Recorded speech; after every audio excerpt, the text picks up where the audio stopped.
This right here is not good. A lot of you will say, he's fear-mongering, he's just being paranoid, he's just looking for attention, clicks, and views because he's a small channel. You can say that, but it's not true, because we are either experiencing one of the biggest lies in RV industry history or the biggest piece of monkey crap walking God's green earth.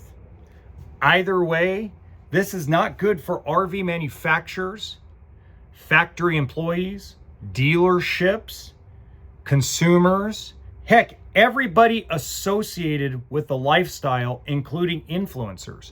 This isn't good for anybody, but it's going to happen, unfortunately. Welcome to HB RV Lifestyle, the podcast. I'm the host, John Levingston, aka the Honey Badger, here to give it to you straight and transparent about the RV business, as well as some other things. Now, before I launch into this, I want to give credit to Mike Wenland of RV Lifestyle. Did an absolutely amazing, great job covering this. I'm going to go into a different direction that he did because I think he did such an amazing job covering it. We don't need to recycle stuff he has already reported on. The only recycled stuff we're going to report on is that Roadtrek has sold to a company that claims to be part of the outdoor recreation industry. That's their claim. If you read the article, which I'll link in the description box below, please read it. Please watch Mike's video. Give him some love, please. Did a great job, fabulous job. The problem with this move is when you actually Google this partner, which is Costanago Group. I'm sorry, I probably botched the crap out of that. They are in insurance. They are in energy. Nowhere in their portfolio, nowhere where I could find anything about the company have they even come close to being a part of the outdoor recreation industry. Now, if I'm wrong, let me know. Link the actual proof in the comment section that they actually are an outdoor recreation company, because they're not. They're basically a hedge fund. They're basically BlackRock. Not as big, obviously. So basically, you're allowing a hedge fund that has no manufacturing experience, that's mostly in energy and wealth management, that's based out of Great Britain, to run Roadtrek. Now, at the end of the day, this isn't the first time this has happened.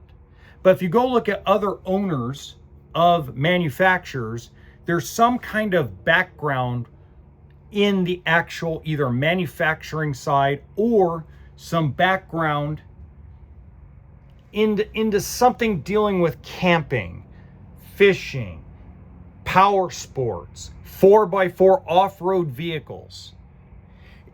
I give Brinkley a lot of crap on this site because of some of the stuff being said by them. Not because of the product. The product's pretty good. The product's not the best in the world, but it's pretty good.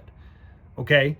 And they have a history, the people who are the money people have a history of building a company up, maximizing profits, and selling it off for max money. I have no problem with that. I just want people to be honest about what their actual intentions are, right? Now, at the end of the day, though, the great history about the money people behind Brinkley is when they sell their boat companies, they sell them to other boat companies. When, not if, when Brinkley sells, probably in the next 3 to 5 years, if the economy comes back to some kind of normalcy, they're going to sell to an RV company. Okay. Now, it's interesting because even though a lot of you will bitch and complain, well, I don't want them to be a part of Winnebago. I don't want them to be a part of Forest River. I don't want to be a part of Thor. Well, there's plenty of people that are in the recreational space that are not the big three that could buy a company like Brinkley, okay? But nobody's got the money, obviously. But what I'm referring to is these folks would make sure Brinkley was at least put in the hands of people that are in the manufacturing business, not put it in the hands of a hedge fund manager. So basically, this is a diversity move by a wealth management company to diversify the company or diversify the portfolio into recreational vehicles. Now, more than likely, this is a testament to the fact that a lot of folks are starting to move into the van life. So we're going to see a resurgence probably in the next 5 to 7 years of people buying into the van culture. Now, it's still a very small percentage of everybody.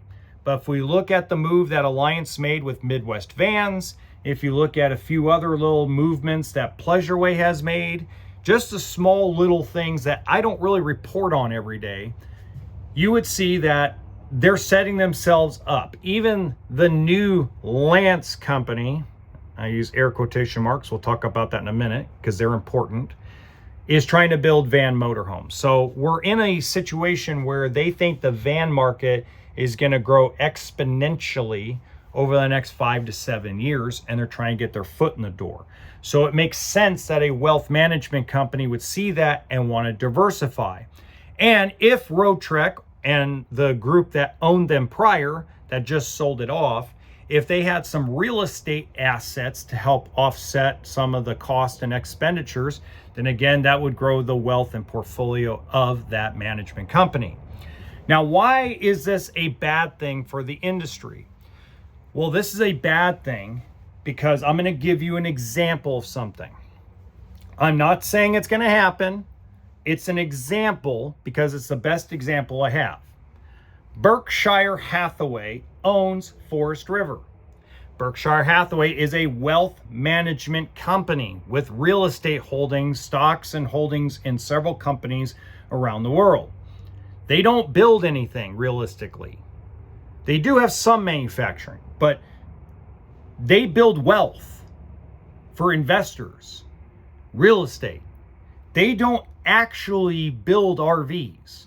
So when Pete Legal, God rest his soul, sold the company, a big stake of it, into Berkshire Hathaway, you still had RV people, not hedge fund people, in charge of manufacturing. Warren Buffett's like, okay, I'm in. Just make sure you don't lose money. That's Warren Buffett's thing. Even to today, if you ask Warren Buffett, number one rule, if company's losing money, they're gone. Now you have a new fresh blood of folks that have no emotional attachment to any of the companies. Now that they've seen a hedge fund come in and buy a very struggling brand, what would stop Berkshire Hathaway from dividing up Forest River and selling it off to pieces, or selling it off in pieces to other hedge fund companies? Or to other hedge funds, I should say, not companies, but hedge funds. Wealth management. Who says that they wouldn't sell it off to BlackRock, part of it to BlackRock, or different companies? Because let's face it, every RV company out there is losing money. Nobody's making money. Brinkley's really not making money. Alliance is paying the bills. Okay, Brinkley's paying the bills, but they're not like, cha-ching, cha-ching, cha-ching, our bank account's growing exponentially. They're not, nobody's doing that. The majority of companies are losing money. Now, Brinkley and Alliance are in a unique position where they're independent. They build a pretty good product. So they have the ability to keep afloat, be a little profitable, be able to pay the bills, keep their employees, keep the manufacturing plant going. But Thor can't say the same thing. Winnebago can't say the same thing. Grand Design can't say the same thing. And neither can Forest River or any of the divisions. So what's to stop any of these companies that are conglomerates that own a portion of these to sell them off to people that are not RV people? Now, you don't understand. If you think quality is crap now imagine a wealth company that has a bunch of investors in it that want a good rate of return, and if they don't get it, they're going to pull their money out. What do you think's going to happen then? Do you think quality is going to go up, or do you think quality is going to go down? I'd rather have all these companies sell within each other or bring in other RV people to run the companies or to buy them. Now, I know of one young lady, I don't know if her non-compete clause is off yet or not, that she could buy a couple of the companies. And she is an RV person. And a lot of the people in her family are RV people. Put it in people like that hand. Roadtrek should have gone to her and said, hey, you know what? We're done. Grupo Francais or whatever their group was. Let's sell it to her. There's another gentleman that would have been way willing to buy them. And he builds one of the most expensive travel trailers in God's green earth. He could have put the money together to buy it. Why are we putting it in a hedge fund's hands that have nothing to do with outdoor recreation? Nothing to do with it. They're an energy company. They're a wealth management company. And that brings me to Lance. So I have given Lance a lot of crap on this channel lately because of the way things are. But you have a kid there. I'm not going to mention his name out loud. You know who you are. If he sticks with it, he's married, kid, his dad loves to play golf, owns a few dealerships, secretly owns Lance. If he sticks with it,